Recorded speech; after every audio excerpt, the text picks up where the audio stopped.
Hello students, differentiation start करते हैं. That is very important for your numerical part purpose. Okay, so we will start now differentiation.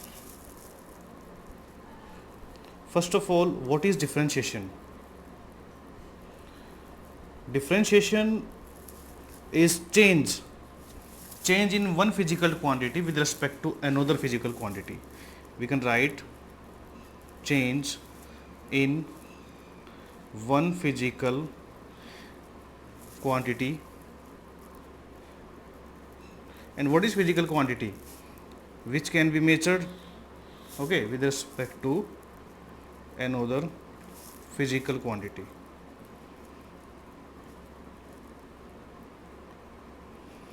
What is physical quantity? एक quantity which can be measure. ऐसी quantity जिसको measure कर सकते हैं, जैसे length, ठीक है, मास लिख सकते हैं, मतलब टाइम, ठीक है. These are physical quantities. और amount of matter, lot of there are physical quantities. तो डिफरेंशिएशन को हम दो पार्ट में पढ़ते हैं, ठीक है. जो इसका फर्स्ट पार्ट है वो है अपने पास एवरेज चेंज. Average change. और सेकंड पार्ट क्या है इसका? Instantaneous change.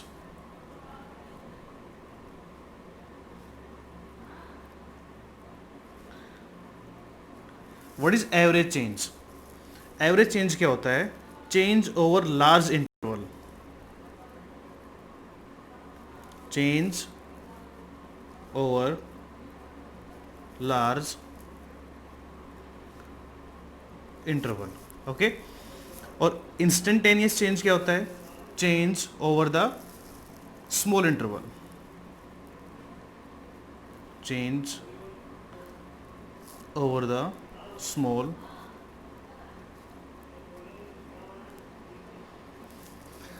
Change over large interval को हम कैसे लिख सकते हैं? Del y by del x. इसको हम लिख सकते हैं y2 minus y1 by x2 minus x1. Average change को हम ऐसे लिखते हैं y2 minus y1 by x2 minus x1. Instantaneous change, हम लोगों ने इंस्टेंटेनियस वेलोसिटी को पढ़ा है, इंस्टेंटेनियस एक्सेलरेशन को पढ़ा है. एट एनी इंस्टेंट, किसी भी एक पर्टिकुलर इंस्टेंट पे अगर हमें वैल्यू फाइंड आउट करनी हो तो उसको हम क्या बोलते हैं? इंस्टेंटेनियस. जैसे फॉर एग्जांपल 2 सेकंड पे हमें वेलोसिटी फाइंड आउट करनी हो तो on that spot the velocity is known as instantaneous velocity. For as it is, अगर हमें एक्सेलरेशन फाइंड आउट करनी हो तो उसको क्या बोलते हैं? Instantaneous acceleration. ठीक है. तो इसको हम लिखते हैं dy बाय डी एक्स से. dy by D X. Clear? तो यहाँ पे हम लोगों ने दो चीज़ें पढ़ी, एवरेज चेंज और इंस्टेंटेनियस चेंज के बारे में. ठीक है. इसको हम लिखते हैं del y by del X. ये होता है dy बाई डी एक्स. अब एवरेज चेंज इस इंस्टेंटेनियस चेंज में कब कन्वर्ट होता है वो हम देखते हैं. देखिए, जब हम यहाँ पे लिमिट यूज करते हैं, when limit del X tends to 0, del y by del X converted to dy by D X. देखिए, जो अपने पास लिमिट x टेंड्स टू 0 या कहें डेल x टेंड्स टू 0, इसकी लिमिट 0 को अप्रोच करे. देखो इसका मीनिंग क्या होता है? डेल x टेंड्स टू 0 का मीनिंग क्या हुआ? इसकी जो वैल्यू है वो 0 को अप्रोच करे बट वो 0 ना हो. मीन्स ये आपके 0.0001 हो सकती है बट वो 0 नहीं होगी. It approach to 0. ठीक है. ये 0 को अप्रोच करेगी बट 0 नहीं है. तो उस केस में क्या होगा? ये किस में कन्वर्ट होगा? dy बाई डी एक्स में, इंस्टेंटेनियस वैल्यू में चेंज हो जाएगी. हमें एक्चुअली पढ़ना यही है, जिसको हम क्या बोलते हैं? डेरिवेटिव. इसको हम क्या बोलते हैं? डिफरेंशिएशन. डिफरेंशिएशन. और इसको क्या बोल देते हैं? Derivative. Derivative of y with respect to x. ठीक है. तो dy बाई डी एक्स अपने पास क्या है? या तो बोलेंगे इसको डिफरेंशिएशन या क्या बोलेंगे? Derivative of y with respect to x. Clear? दो टाइप की हमारे पास डिफरेंशिएशन होते हैं. एक को क्या बोलते हैं? एवरेज चेंज और एक इंस्टेंटेनियस चेंज. ठीक है. एक्चुअल में हमें बहुत सारे न्यूमेरिकल्स में इंस्टेंटेनियस वेलोसिटी फाइंड आउट करनी होती है, इंस्टेंटेनियस एक्सेलरेशन फाइंड आउट करना होता है. उस टाइम हम डेरिवेटिव ही करते हैं. ठीक है. जैसे फॉर एग्जांपल हमें वैल्यू दे दी, मान लो गिवन है x is equal to for example 2x² + 3, ठीक है। तो आपको कहा जाएगा ये आपके पास एक पोजीशन है, ठीक है, किसी भी पार्टिकल की, आपको फाइंड आउट करना है वेलोसिटी। तो आप क्या करोगे, यहाँ पे डिफरेंशिएशन कर दोगे। डिफरेंशिएशन करते ही आपके पास क्या आएगा, इंस्टेंटेनियस वेलोसिटी आ जाएगी, ठीक है। अगर आप यहाँ पे dx/dt करते हो टाइम के साथ, क्योंकि वेलोसिटी क्या होती है, वेलोसिटी होती है change in displacement with respect to time, तो dx/ क्या लिखेंगे यहाँ पे, dt लिखेंगे, ठीक है। अगर हमारे पास इक्वेशन कुछ इस टाइप से है, जैसे for example y is equal to fx, ठीक है, ये हम क्या बोल सकते हैं, y is the function of x, y है वो x का फंक्शन है, लिख सकते हैं यहाँ पे y is the function of x। क्यों, क्योंकि यहाँ पे y है वो x के साथ क्या हो रहा है, चेंज हो रहा है। ये लिख सकते हैं as y changes with respect to x। जब एक क्वांटिटी दूसरे के रेस्पेक्ट में चेंज होती है तो वहां पे क्या होता है, डिफरेंशिएशन। हमने लिखा था change in one physical quantity with respect to another physical quantity, ठीक है। दो टाइप से लिखते हैं हम इसको, एवरेज और इंस्टेंटेनियस, ठीक है। एवरेज को लिखते हैं हम del y by del t, या आप लिख सकते हैं y2 - y1 x2 - x1, ठीक है। अगर यहाँ पे del x है वो टेंस टू 0, इसको ग्राफ से भी समझेंगे हम, टेंस टू 0 अगर इसकी वैल्यू हो, मीन्स इसकी वैल्यू अगर 0 को अप्रोच करे तो ये किस में चेंज होगा, dy/dx डेरिवेटिव में चेंज होगा, ठीक है। तो यहाँ पे अपने पास y is equal to fx कोई एक इक्वेशन है, यहाँ पे हम क्या बोल सकते हैं, y क्या है, x का एक फंक्शन है, क्योंकि y है वो x के रेस्पेक्ट में क्या हो रहा है, चेंज हो रहा है। अगर चेंज नहीं हो रहा तो हम क्या बोल, इसको डेरिवेटिव नहीं बोल सकते, ठीक है। तो इसको हम देखो आगे देखते हैं, जैसे एक क्वेश्चन से इसको समझते हैं, ठीक है। जैसे फॉर एग्जांपल आपके पास एक क्वेश्चन है y is equal to t³, ठीक है, ये आपके पास एक इक्वेशन है y is equal to t³। तो यहाँ पे हमें क्या करना है, इसका डिफरेंशिएशन करना है, ठीक है। अब डिफरेंशिएशन हमने पढ़ा है dy/, जो भी अपने पास है dx, वो हमने क्यों लिखा dy/dx, क्योंकि यहाँ पे हमने लिखा था y किसका फंक्शन है, x का फंक्शन है। बट यहाँ पे y किसका फंक्शन है, देखो t का फंक्शन है ना, ये अपने को देखना पड़ेगा कि ये फंक्शन किसका है। यहाँ पे t का फंक्शन है तो हम क्या लिखेंगे, यहाँ पे dy/dt लिखेंगे, ठीक है। जैसे फॉर एग्जांपल हमने यहाँ पे लिखा dy/dt, तो इसको हम क्या बोलेंगे कि जो डेरिवेटिव है किसका, y का, किसके रेस्पेक्ट में, t के रेस्पेक्ट में हो रहा है, ठीक है। अगर मैं यहाँ पे लिखता dy/dx तो क्या फ़र्क होता, तब फ़र्क ये होता कि x के रेस्पेक्ट में कर रहे हैं और x हमारे पास क्या है, वेरिएबल, बट यहाँ तो x है ही नहीं, यहाँ पे x नहीं है। तो जिसके रेस्पेक्ट में कर रहे हैं वो यहाँ पे होना ज़रूरी है, अगर वो नहीं है तो उसके अलावा सारे के सारे क्या माने जाएंगे, कांस्टेंट। अगर यहाँ पे मैंने dy/dx किया तो इसका जो डेरिवेटिव है वो 0 आएगा, क्योंकि कांस्टेंट का डेरिवेटिव क्या होता है, 0। अगर मैंने यहाँ पे कांस्टेंट का डेरिवेटिव किया तो वो क्या आएगा, 0। ये आपको ध्यान रखना है कि कांस्टेंट का डेरिवेटिव 0 होता है, ठीक है। अगर मैंने यहाँ पे y is equal to t³ लिखा है तो यहाँ पे dy/dt, ठीक है, इसका डेरिवेटिव t के रेस्पेक्ट में हो रहा है, y का डेरिवेटिव t के रेस्पेक्ट में, और यहाँ पे y का डेरिवेटिव x के रेस्पेक्ट में। तो यहाँ पे देखेंगे फंक्शन में t है या x है, ठीक है। अगर t है और t के रेस्पेक्ट में कर रहे हैं तो इसका डेरिवेटिव हम कर पाएंगे, बट अगर यहाँ पे x लिख दिया तो x का तो कोई यहाँ पे अपने पास कोई कंपोनेंट है ही नहीं, तो उसका डेरिवेटिव क्या होगा, 0। तो हमने t के रेस्पेक्ट में इसको लिखा है, ठीक है। तो पहले हम एक जनरल जो अपने पास फॉर्मूला है वो डिराइव कर लेते हैं। जैसे y is equal to x raise to power n, ये हमने लिखा, ठीक है। और अगर हम यहाँ पे लिखना चाहें dy/dx, तो dy/dx क्या आएगा यहाँ पे, क्योंकि x के रेस्पेक्ट में कर रहे हैं ना, देखो हम इसको क्या बोल सकते हैं, derivative of y with respect to x। तो x यहाँ पे है तो पावर बाहर आएगी, पावर, ठीक है, x, और पावर में से क्या होगा, एक माइनस। एक जनरल फॉर्मूला है, आपको ज़्यादा डीप में जाने की ज़रूरत नहीं है, आपको केवल यही यूज करना है, ठीक है। n(x) n-1, जो पावर है वो बाहर आएगी और पावर में से क्या हो जाएगा, माइनस, ठीक है।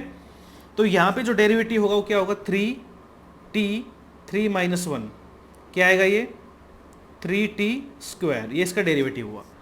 बट अगर dy बाई डी एक्स करेंगे तो क्या आएगा 0, क्योंकि मैंने बताया कांस्टेंट का डेरिवेटिव क्या है 0 है, ठीक है। और जिसके रेस्पेक्ट में कर रहे हैं, ठीक है, वो वेरिएबल यहाँ पे प्रेजेंट नहीं है, इट मीन्स सारे के सारे क्या है कांस्टेंट, ठीक है। अगर इसको x के रेस्पेक्ट में करते हैं, जैसे मैंने लिखा y is equal to f x, तो y क्या x का फंक्शन है, बट यहाँ पे y किसका t का फंक्शन है। अगर मैं यहाँ पे dy बाई डी एक्स करता हूँ तो क्या आएगा, इसका 0 आएगा, ठीक है। आई थिंक आप लोग समझ रहे होगे इस बात को, हमने कैसे किया इसको। यहाँ पे जो हमने d बाई डी टी लिया है, इसको हम क्या बोल सकते हैं, इसको बोल सकते हैं differential operator with respect to t. ये डिफरेंशियल ऑपरेटर है जो ऑपरेट करेगा किसी भी फंक्शन पे। ये डिफरेंशियल ऑपरेटर है किसके रेस्पेक्ट में, टी के रेस्पेक्ट में। जैसे हमने लिख दिया डी बाई डी एक्स, तो ये क्या है, differential operator with respect to x. कुछ भी लिख सकते हैं, डी बाई डी जेड लिखेंगे तो differential operator with respect to z, y लिखेंगे तो वाई, ठीक है। तो आपको ये समझना जरूरी है कि एक्चुअल में हम डिफरेंशिएशन करते कैसे हैं, ठीक है। तो डिफरेंशिएशन हम करते हैं, जैसे अपने पास कोई भी एक इक्वेशन है, मान लो y is equal to t cube, तो y क्या है, यहाँ पे t का फंक्शन है, ठीक है। आपको कह दिया जाए, कोई भी एक जनरल इक्वेशन आपको दे दी जाए, कहा जाए आपको कि y is equal to x², और कहा जाए कि इसका डेरिवेटिव करो x के रेस्पेक्ट में, मतलब आपको dy बाई डी एक्स करना हो, ठीक है। तो आप कैसे करेंगे, पावर को बाहर लेके आएंगे, ठीक है, x और पावर में से क्या करेंगे, एक माइनस, ठीक है। तो ये आपके पास क्या है, आपने क्या कर दिया, इसका डेरिवेटिव कर दिया, ठीक है। तो इसको आप क्या लिख सकते हैं, सिंप्लीफाई करके 2x की पावर 1, या फिर आप इसको 2x भी लिख सकते हैं, ठीक है।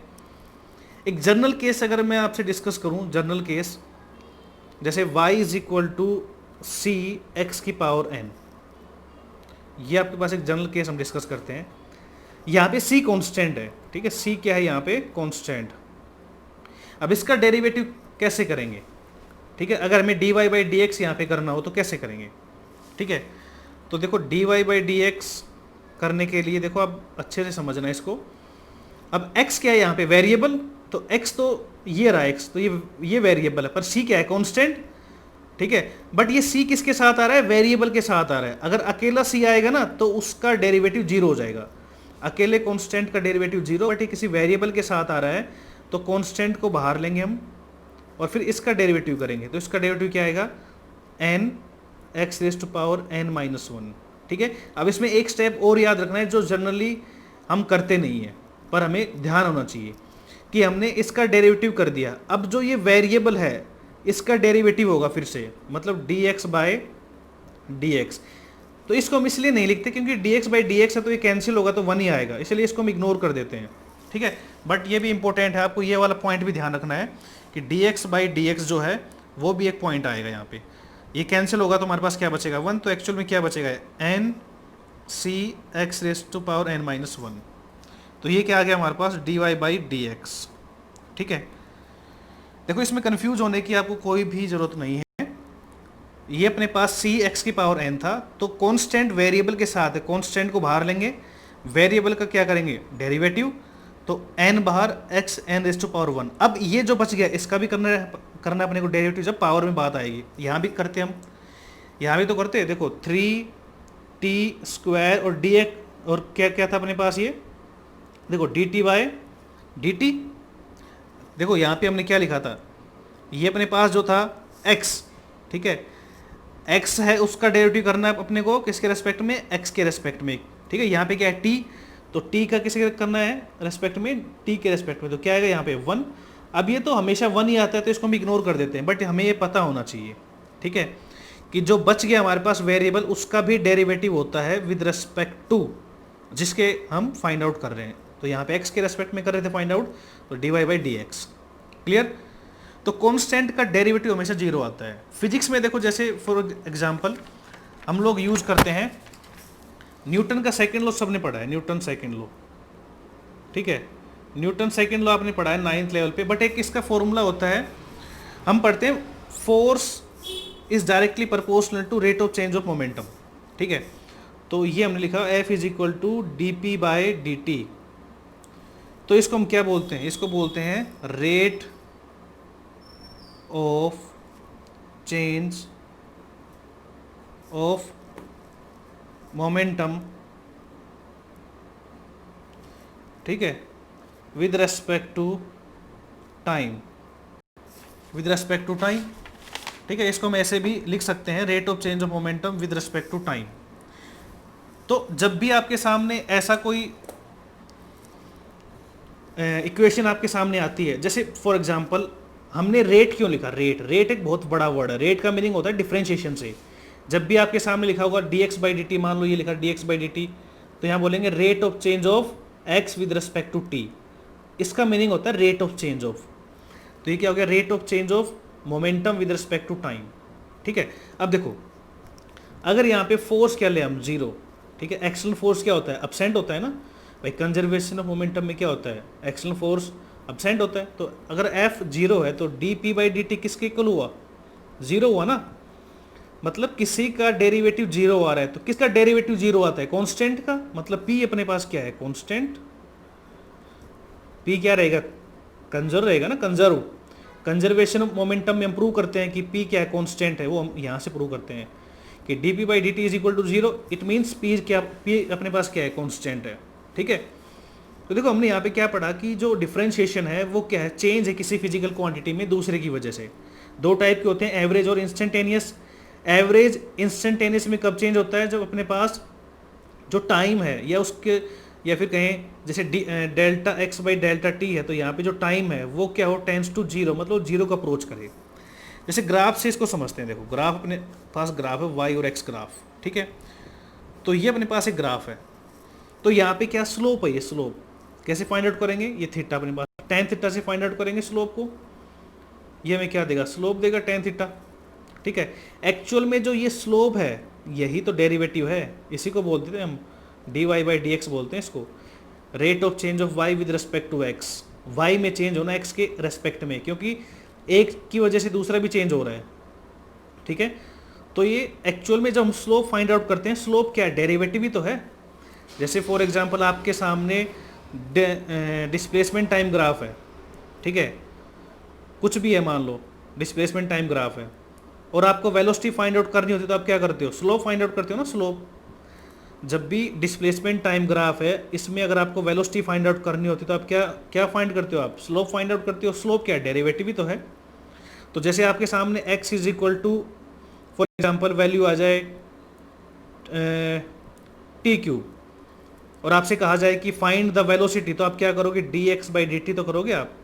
Rate of change of x with respect to time, तो क्या आएगा, 3t स्क्वायर। तो ये क्या आ गया, इसकी वेलोसिटी आ गई है, ठीक है। तो डिस्प्लेसमेंट टाइम ग्राफ आपको दिया हो तो आप स्लोप निकालते हो, क्या निकालने के लिए, वेलोसिटी फाइंड आउट करने के लिए। इसी तरीके से अगर आपके पास वेलोसिटी टाइम ग्राफ हो और आपको क्या करना हो, फाइंड आउट एक्सेलरेशन, तब भी आप क्या करते हो, तब भी आप स्लोप फाइंड आउट करते हो। तो स्लोप क्या है, स्लोप एक डेरिवेटिव ही है, ठीक है। यहाँ पे स्लोप क्या होगा, हर जगह कांस्टेंट होगा, यहाँ भी थीटा आएगा, यहाँ भी थीटा आएगा, तो हर जगह स्लोप क्या है, कांस्टेंट। बट अगर ये ग्राफ देखो आप, ये वाला y x graph, y x, ये अगर ग्राफ अपने पास है तो हर पॉइंट पे स्लोप क्या है, डिफरेंट है। स्लोप कैसे निकालते हैं, देखो किसी भी पॉइंट पे क्या ड्रॉ करेंगे, टेंजेंट, ये टेंजेंट ड्रॉ कर दिया, तो यहाँ पे ये अपने पास क्या आ गया, स्लोप। इस पॉइंट पे टेंजेंट कैसे ड्रॉ करेंगे, ये हमने टेंजेंट ड्रॉ कर दिया, तो ये स्लोप आ गया। तो हर पॉइंट पे स्लोप क्या हो रहा है, चेंज हो रहा है, एंगल इंक्रीज हो रहा है, ठीक है। एंगल के बारे में पढ़ा है कि अगर एंगल इंक्रीज होगा तो स्लोप भी इंक्रीज होगा, ठीक है। तो ये अपने पास कुछ बेसिक था डिफरेंशिएशन के बारे में, कुछ आगे भी पढ़ेंगे, एक बार आप इसको अच्छे से पढ़ें। देखो हम लोगों ने क्या देखा था कि जो डिफरेंशिएशन है क्या है, change in one physical quantity with respect to another physical quantity, ठीक है। दो टाइप के होते हैं, एवरेज और इंस्टेंटेनियस। बस नॉलेज के लिए आप याद रखो, बाकी आपको करना तो डायरेक्ट डेरिवेटिव ही है। तो d y by D x, sorry delta y by delta x क्या अपने पास, एवरेज चेंज, ठीक है। y2 minus y1 by x2 minus average velocity आप लोग फाइंड आउट करते हो।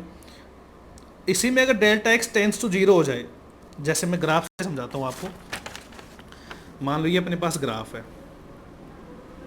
ठीक है। यहाँ से अगर कोई लाइन अगर आप पास करवाओ तो इसके दो पॉइंट देखो, एक पॉइंट ये और एक पॉइंट जहाँ पे कट कर रही है, तो इन दोनों पॉइंट से हम क्या निकाल सकते हैं, एवरेज निकाल सकते हैं, एवरेज निकाल सकते हैं।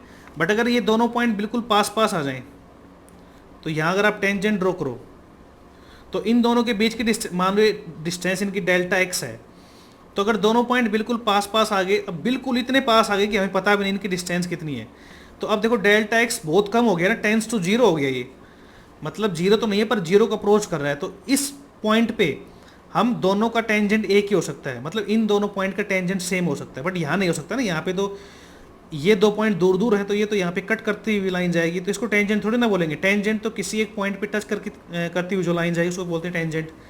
तो यहाँ पे क्या delta x tends to zero है, तो डेल्टा एक्स ये देखो कम होता होता अगर ये जीरो के अप्रोच हो जाए तो ये क्या बन जाता है, इंस्टेंटेनियस। यही हमने लिखा यहाँ पे, देखिए कि अगर डेल्टा एक्स अपने पास क्या आ जाए टेंस टू जीरो, तो वो किस में चेंज होता है, डेरिवेटिव में d y by D x में, ठीक है। तो एवरेज देखो यहाँ पे हम इन दोनों पॉइंट से क्या निकाल सकते हैं, एवरेज। बट अगर ये पॉइंट पास आते जाएं, एक बार यहाँ पे आ गए, अगर इतने पास हो जाएं कि दोनों का टेंजेंट मतलब दोनों पॉइंट इतने पास आए कि एक लाइन दोनों से पास होकर निकल जाए, मीन टेंजेंट दोनों का सेम हो जाए, तो वो अपने पास क्या आएगी, इंस्टेंटेनियस वैल्यू। अब यहाँ पे डेल्टा एक्स की वैल्यू जीरो भी नहीं है, बट जीरो को अप्रोच कर रही है, we are not sure about this, हमें पता नहीं है ना कि कितनी है, तो टेंस टू जीरो है ये, तो ये किस में चेंज हो गया, डेरिवेटिव में चेंज हो गया, ठीक है। तो आपने सीखा एक्चुअल में डेरिवेटिव होता क्या है, ठीक है। चेंज होता है किसी फिजिकल क्वांटिटी में दूसरे की वजह से, जैसे प्लांट्स का ग्रो करना, ये भी डेरिवेटिव ही है। पॉपुलेशन का ग्रोथ करना, इसको भी हम डेरिवेटिव से पढ़ते हैं। देखो डेरिवेटिव एक मैथमेटिक्स कंसेप्ट है, ठीक है ना, ऐसा ज़रूरी नहीं है कि मैथमेटिक्स कंसेप्ट फिजिक्स में यूज़ होता है, आप अकाउंट्स में भी यूज़ करते हो उसका, बहुत जगह आप इसका यूज़ करते हो। डेरिवेटिव एक नॉर्मल कंसेप्ट है, ठीक है। पॉपुलेशन ग्रोथ होना, प्लांट का ग्रोथ होना, ठीक है, यहाँ पे फिजिकल का चेंज होना एक दूसरे की वजह से, वो भी क्या डिफरेंशिएशन है। तो मेनली आपको क्या याद रखना है, आपको फॉर्मूला याद रखना है ये वाला, डी वाई, ये वाला formula d y by D x, ठीक है। कांस्टेंट है तो कांस्टेंट साथ रहेगा बाहर, जैसे फॉर एग्जांपल हमारे पास आ जाए y is equal to 2x square, ठीक है, तो क्या आएगा इसका d y by D x. अब देखो x के रेस्पेक्ट में कर रहे हैं क्योंकि x यहाँ पे वेरिएबल है इसके साथ, तो कांस्टेंट को बाहर रखो, इसका क्या आएगा 2x की पावर 1, 2 माइनस 1, तो कितना आएगा आपके पास ये 4x, ये आ गया, ठीक है। तो ऐसे डिफ्रेंशिएशन करते हैं, सिंपल डिफ्रेंशिएशन, ठीक है। कुछ और टिपिकल डिफ्रेंशिएशन भी करेंगे, ठीक है, वो हम नेक्स्ट वीडियो में पढ़ेंगे, ओके।